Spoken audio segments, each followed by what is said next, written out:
సంగారెడ్డి జిల్లా సదాశివపేట పట్టణంలోని genius of excellence స్కూల్లో మంగళవారం బతుకమ్మ పండుగ సంబరాలు ఘనంగా నిర్వహించారు.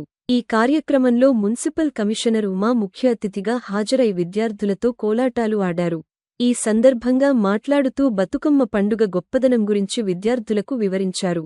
బతుకమ్మ పండుగను తెలంగాణ రాష్ట్రంలో అత్యంత వైభవంగా నిర్వహిస్తారని అన్నారు. ఈ కార్యక్రమంలో పాఠశాల కరెస్పాండెంట్ రఘువర్ధన్ రెడ్డి, ప్రిన్సిపాల్ ప్రణీతరెడ్డి, ఉపాధ్యాయులు మరియు విద్యార్థులు పాల్గొన్నారు.